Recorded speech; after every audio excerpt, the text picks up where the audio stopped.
Hi, this is Kieran Rose speaking to you from Dublin. I'm delighted to make this presentation here to you today. Um, Previously, I was a chief planner for the Liberties, which one can describe as Dublin's creative district. So I have a great interest in the area and indeed a fascination. Uh, the Liberties is a historic part of the city going back to the medieval period.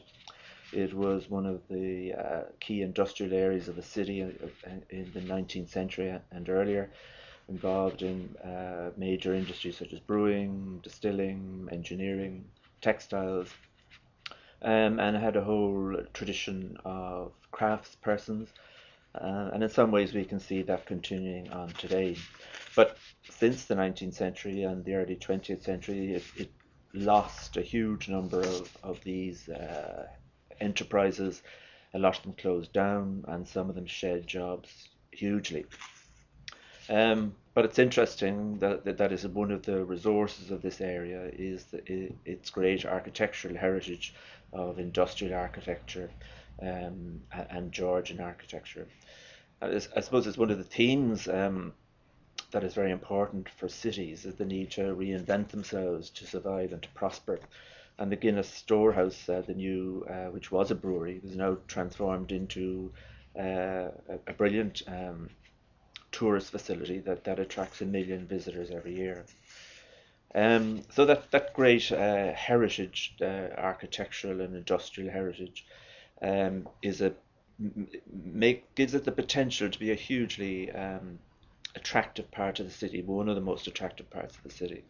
But it is also beset by significant problems of poverty, unemployment, and dereliction. And in responding to these significant problems, the government and the city council targeted the area for improvements in the 1990s social, economic, and environmental improvements. And one of these improvements were initiatives was the setting up of the Digital Hub Development Agency and locating it in that area.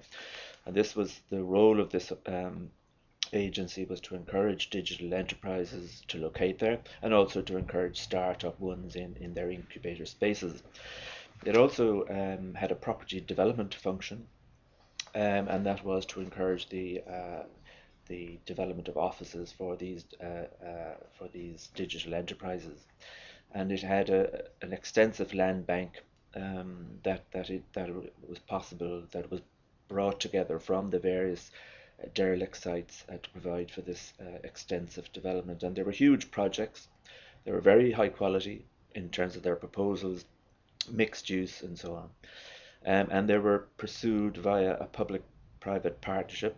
But unfortunately, the first one collapsed, and the second one, there were very long planning delays, appeals to our appeals board, and then the property crash came along, and they unfortunately did not go ahead.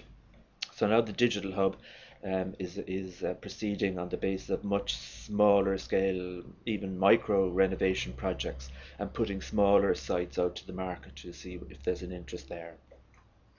And I think that's an interesting example of how you have to be nimble and agile in a recession, changing your strategies in order to adapt to the current climate and problems and opportunities.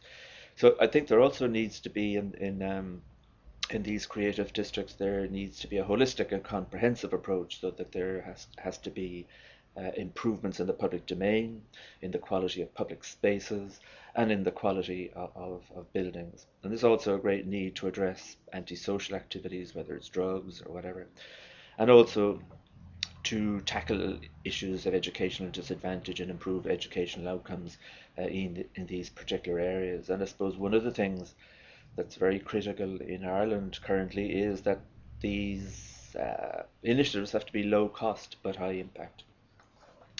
So to conclude, I think it's interesting, there's what I would call a regeneration paradox. Why such potentially attractive areas as the Liberties with great resources, why they are underperforming, why such great progress still needs to be made. And when you look at it, the Liberties has huge resources. It has Ireland's National College of Art and Design located there. There are dynamic new creative clusters, innovation clusters, set up, such as the Fumbly Exchange, which is nearby, and that was set up very interestingly by architects who were made redundant when the property crash came in.